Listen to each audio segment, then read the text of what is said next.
क्या आप जानते हैं, हर साल आने वाली धनतेरस की रात केवल सोना चांदी खरीदने की नहीं होती, बल्कि इस रात एक राजा की मृत्यु टल गई थी। इस रात धन्वंतरी देव समुद्र से प्रकट हुए थे और इस रात मृत्यु के देवता यमराज तक को लौटना पड़ा। कहते हैं, अगर इस दिन सही रीति से दीप जलाया जाए तो मृत्यु तक को भी घर का रास्ता नहीं मिलता। नमस्कार, कहानी फायर में आप सबका स्वागत है। आज हम आपको सुनाने जा रहे हैं धनतेरस की वो रहस्यमय कथा जिसने इसे धन, आरोग्य और अमरता का पर्व बना दिया। हर साल कार्तिक महीने की त्रयोदशी तिथि को मनाए जाने वाला धनतेरस, यह दीपावली की शुरुआत का पहला दिन होता है। अंधकार पर प्रकाश की जीत की यात्रा का आरंभ। लेकिन सवाल ये उठता है, आखिर धनतेरस नाम क्यों पड़ा? क्या यह सिर्फ धन यानी पैसों से जुड़ा है या इसके पीछे कोई गूढ़ अर्थ छिपा है? संस्कृत में धन का अर्थ केवल संपत्ति नहीं, बल्कि स्वास्थ्य और समृद्धि दोनों होता है और तेरस का अर्थ है 13वीं तिथि।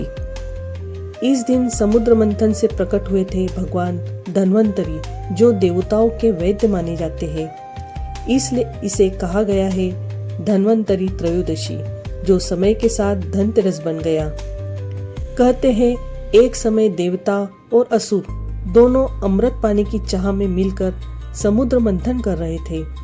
मंदराचल पर्वत को मथनी बनाया गया और वासुकी नाग को रस्सी। जब मंथन शुरू हुआ तो सबसे पहले निकला कालकूट विष, जिसने पूरे ब्रह्मांड को डरा दिया। तभी महादेव ने यह विष पी लिया और बने नीलकंठ। फिर धीरे धीरे समुद्र से अनेक रत्न, अप्सराएं और दिव्य वस्तुएं निकलने लगी। लेकिन फिर जो दृश्य दिखा वो सबको चकित कर गया। समुद्र से प्रकट हुए चमकते हुए स्वर्ण देह वाले एक पुरुष, हाथों में अमृत कलश लिए हुए, उनके शरीर से दिव्य तेज निकल रहा था। देवताओं ने उन्हें प्रणाम करते हुए कहा, आप कौन है प्रभु? उन्होंने मुस्कुराते हुए कहा, मैं हूँ धन्वंतरी, देवताओं का वैद्य। आज से मैं संसार में आरोग्य, आयु और स्वास्थ्य का प्रतीक बनूंगा।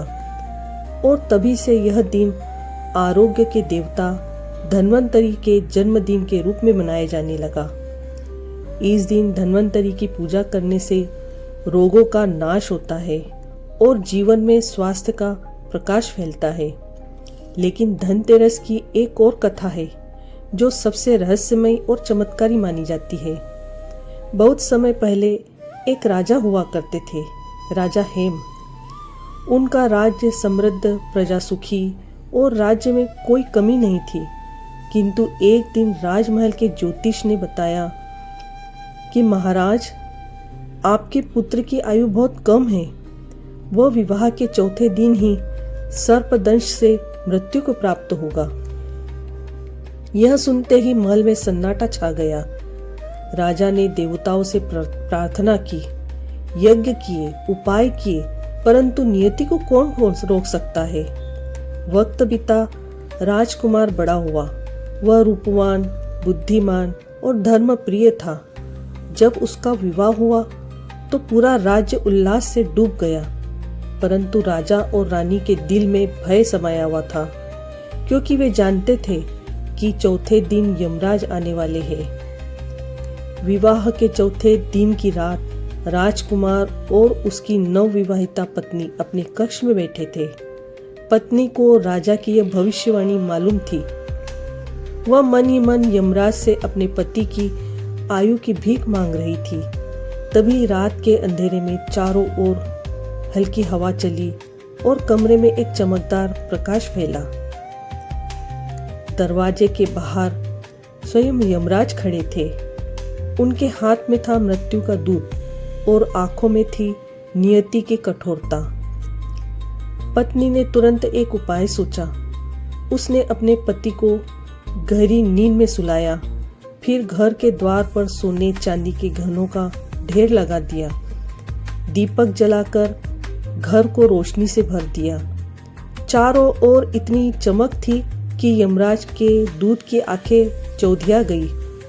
वह घर में प्रवेश नहीं कर सका। पत्नी ने दीपक की लौ के सामने बैठकर कथाएं सुनाना और भजन गाना शुरू कर दिया। उसकी आवाज इतनी भावपूर्ण थी कि यमराज स्वयं वहीं बैठकर सुनने लगे। धीरे धीरे रात बीत गई, सुबह का सूरज उगा और नियत समय निकल गया। यमराज मुस्कुराए और बोले, हे सती नारी, आज तुमने अपने पति की आयु बचा ली। तुम्हारी भक्ति और बुद्धिमानी को प्रणाम। उस दिन से यह परंपरा चली कि धनतेरस की रात घर के बाहर दीपक जलाकर धन और मृत्यु दोनों को संतुलित किया जाता है। कहते हैं उस दीपक की लौ यमराज के द्वार तक भी जाती है और घर की रक्षा करती है। आपने सुना होगा धनतेरस की रात यम दीपदान का विधान होता है, लेकिन क्या आप जानते हैं कि यह दीप क्यों जलाया जाता है? क्योंकि यह वही दीप है जिसकी लौ ने राजा हेम के पुत्र की मृत्यु रोक दी थी।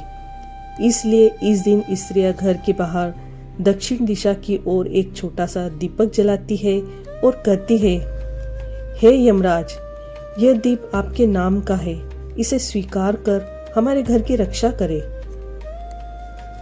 यह दीपक केवल यमराज को समर्पित नहीं होता, बल्कि यह प्रकाश का प्रतीक है जो अंधकार और भय मृत्यु को दूर रखता है। कहा जाता है जिस घर के द्वार पर यह दीपक पूरी रात जलता है वहां कभी अकाल मृत्यु नहीं होती। अब सवाल उठता है, हम धनतेरस पर सोना चांदी बर्तन क्यों खरीदते हैं? इसके पीछे भी एक अद्भुत अर्थ छिपा है। धनतेरस का संबंध लक्ष्मी देवी से भी माना गया है। इस दिन समुद्र मंथन से केवल धन्वंतरि ही नहीं बल्कि माता लक्ष्मी भी प्रकट हुई थी। इसलिए कहा गया है, जो इस दिन नया धन, धातु या बर्तन खरीदेगा उसके घर में वर्ष भर लक्ष्मी का वास रहेगा। पुराणों में उल्लेख है कि धातु यानी मेटल धरती माँ का प्रतीक है और जब आप इस दिन इसे खरीदते हैं तो यह स्थिर धन और शुभता का संदेश देता है।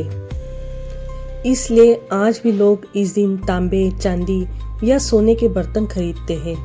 कहते हैं इससे धन वृद्धि होती है और जीवन में स्थिरता आती है।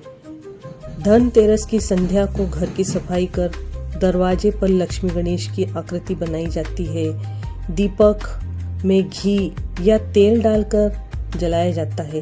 पहले धन्वंतरि देव की पूजा होती है, फिर माँ लक्ष्मी और भगवान कुबेर की आराधना की जाती है। कहते हैं कुबेर देवता धन के अधिपति है और लक्ष्मी धन की शक्ति।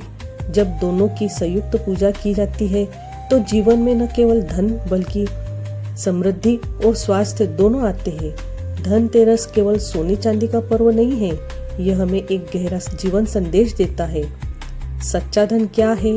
सिर्फ पैसा नहीं बल्कि स्वास्थ्य, परिवार, प्रेम और आस्था, यही असली धन है। इस दिन जलाया गया दीपक केवल यमराज को नहीं बल्कि हमारे भीतर के अंधकार को भी दूर करता है। यह हमें सिखाता है कि प्रकाश चाहे कितना भी छोटा क्यों न हो, अंधकार को मिटाने की क्षमता रखता है। तो मित्रों, जब आप धनतेरस की रात अपने घर के बाहर दीपक जलाए तो याद रखिए, यह केवल शुभता का प्रतीक नहीं बल्कि एक प्राचीन कथा की गूंज है, जहाँ एक स्त्री की भक्ति ने मृत्यु को भी रोक दिया था, जहाँ समुद्र से आरोग्य के देवता प्रकट हुए थे और जहाँ प्रकाश ने अंधकार को हराया था।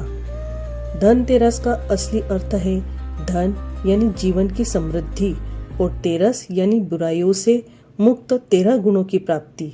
इसलिए इस दिन अपने भीतर के दीपक को जलाइए और कहिए, आओ लक्ष्मी माता, आओ धन्वंतरि देव, हमारे जीवन को स्वस्थ, समृद्ध और प्रकाश से भर दो। दोस्तों, अगर आपको ये कथा पसंद आई हो तो इसे लाइक करें, शेयर करें और हमारे चैनल कहानी फायर को सब्सक्राइब करना ना भूलें, क्योंकि आपकी एक क्लिक हमें और भी सुंदर भक्ति कथाएं और दिव्य रहस्यों से भरे वीडियो लाने की प्रेरणा देती है। माँ लक्ष्मी, भगवान विष्णु और महादेव के आशीर्वाद से आपके जीवन में सुख, समृद्धि और स्वास्थ्य बना रहे। आप सभी को धनतेरस की और दीपावली की हार्दिक शुभकामनाएं। मिलते हैं अगले दिव्य अध्याय में। जय माँ लक्ष्मी, जय महाकाल।